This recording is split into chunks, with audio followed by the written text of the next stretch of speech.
Hello guys, আসসালামু আলাইকুম। তো আপনাদের মাঝে আমি চলে আসলাম। তো এবার আসলাম হলো আপনাদেরকে দেখাইছিলাম যে আমার এখানে আহ, সবজি চাষ করছিলাম। তো আমার আগের একটা ভিডিওতে দেওয়া আছে ইউটিউব চ্যানেলে, আর ফেসবুক পেজেও দেওয়া আছে। তো এই যে আমার সবজি নষ্ট হয়ে গেছিলো, পরে তো আমি এই জায়গায় আবার নতুন করে লাউ গাছ লাগিয়ে দিয়েছিলাম। তো দেখা যাক, এখন মোটামুটি আলহামদুলিল্লাহ ভালোই জ্বালাইছে। লাউ গাছগুলো ভালোই বড় হয়েছে আল্লাহ দিলে, মাশাল্লাহ। তো এখন আবার ওই যে নতুন করে চেষ্টা করতেছি। তো দেখি কি পরিমাণ এবার কিরকম হয়। এর আগের বার তো সব মারা গেছে, গাছ যেগুলো আছিল সবই। তো দেখি এবারকার কি এরকম হয়। এই যে আল্লাহ দিলে এই যে গাছগুলো ভালোই এই আগাগুলো ছড়াইছে, দেখা যাচ্ছে। এর আগের বার তো এই সবগুলো গাছ নষ্ট হয়ে গেছে, তো এবার আবার পুরো চারো সাইডে লাগাই দিছি। এই যে এবারকার গাছগুলো আল্লাহ দিলে ভালোই রকম আছে, মাশাআল্লাহ। পাতাগুলো খুবই রকম দেখা যাচ্ছে আল্লাহ দিলে। তো দেখা যাক, আল্লাহ এবারকার মুখের দিকে একটু তাকায়নি, আমার নসিবের দিকে। যেহেতু এর আগের বার এই যে মরা পাতাগুলো এখনো দেখা যাচ্ছে, আগের বার ফলন আনতে পারিনি, বেশ একটা গাছ নষ্ট হয়ে গেছে। তো এবার আল্লাহ দিলে দেখা যাক যে কি পরিমাণ ফলন আসে। তো গাছ মোটামুটি আল্লাহ দিলে ভালোই বড় হয়েছে। তো এর আগে এখানে গাছ 8 পিস লাগানো হয়েছিল, তো এই গাছগুলো একটু পরে লাগানো হয়েছে, তাই এই গাছটি বেশ একটা এখনো বড় হয় নাই। তো আল্লাহ দিলে হয়ে যাবে গাছগুলো। এটা প্রতিদিন এসে দেখতে হয় গাছের পজিশন কীরকম আছে। তো এই যে এই গাছটা আবার একটু বড় হইতাছে, মানে খুব কম, মানে স্লোলি বড় হইতাছে। জানি না, এটার ঘুরে মনে হয় আপনার এটা একটু আড়াইলা মাটি, তো মনে হয় একটু কম ঠিক মতো পায় না, মাটি শক্ত হয়ে যায়। তো এই কারণে মানে গাছটা একটু জোর কম পায়। তো দেখি, এটা এখনও দেখা যায় বেঁচে আছে, হইতাছে। তো এই যে একটা গাছ গাইস, এটি আবার আপনার এটা 1G কাটিং করা হয়েছে। তো এখান থেকে আবার নতুন একটা ইয়ে হবে, ফুলকি হবে। তো দেখা যাক কীরকম হয়। আর এই যে এই গাছটাও মোটামুটি আল্লাহ দিলে বড় হয়েছে।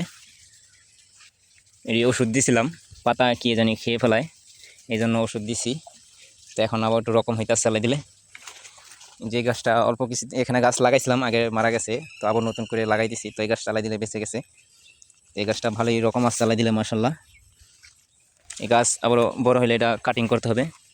আপনার 12 পাতা হলে আগা কেটে ফেলাই দিতে হয়, তাহলে আগা আরও নতুন করে আগা হয়। তো তাহলে মানে ছড়ায় ভালো, ফলন ভালো হয়। এই যে এটারও কাটিং করে দেওয়া হয়েছে। তো আল্লাহ দিলে দেখা যাচ্ছে এবার গাছগুলো বালি জ্বালাইতেছে।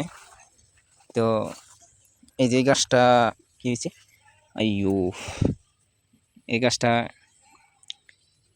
মারা গেছে, মানে পোকে কেটে ফেলাইছে। এই গাছটা মানে পোকে কেটে ফেলাইছে, এই কারণে মারা গেছে। আবার একটা না লাগাই দিতে হবে, দেখা যাক কি হয়।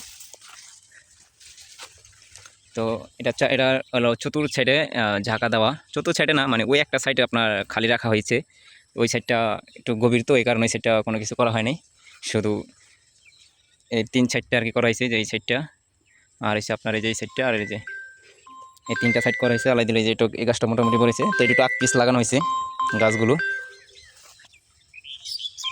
তো এই গাছটাও বেশ একটা বলতেছে না, কিছুদিন আগে সার দিয়ে গেছিলাম। তো আমার আগে একটা ভিডিওতে দেওয়া আছে যে সার দিয়েছিলাম, তারপরও গাছটা বেশ একটা সুবিধা হইতেছে না।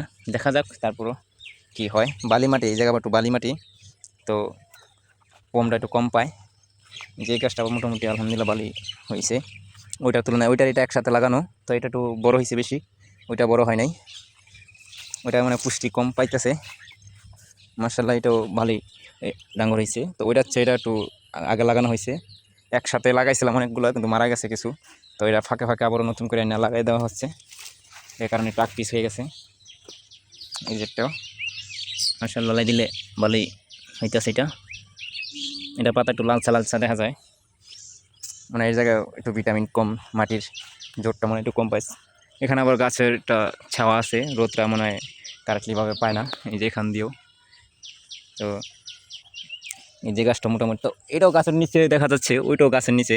তো ওইটা একটু লাল ছায়া দেখা যায়, এটা আবার রকম ভালো আছে, আল্লাহ ভালো জানে। মনে হয় ওইটা মাটির নিচে একটু জোর কম পায় না, কি জানে। মানে আমি তো কোনো ফরমালিন জিনিস ইউজ করতে চাই না, এই কারণে আর কি এভাবেই দেখা গেলো। ফরমালিন জিনিস ইউজ করলে কিছু মেডিসিন দিলে দেখা গেলো জিনিসটা দ্রুত বলে যেত, আমার এটা দরকার নেই, আমি ভেজাল মুক্ত খাবার চাই। তো গাইস, আমার জন্য দোয়া করবেন, আল্লাহ যেন এবারকার আমার ফলনগুলো ভালো হয়। আর আপনাদের জন্য দোয়া রইল, ইনশাল্লাহ আপনারা ভালো থাকেন, আপনারা যে যেখানে থাকেন, যে অবস্থায় থাকেন, আল্লাহ যেন আপনাকে সুখে শান্তিতে রাখে, এইটাই আল্লাহর কাছে কামনা করি। তো আল্লাহ হাফেজ।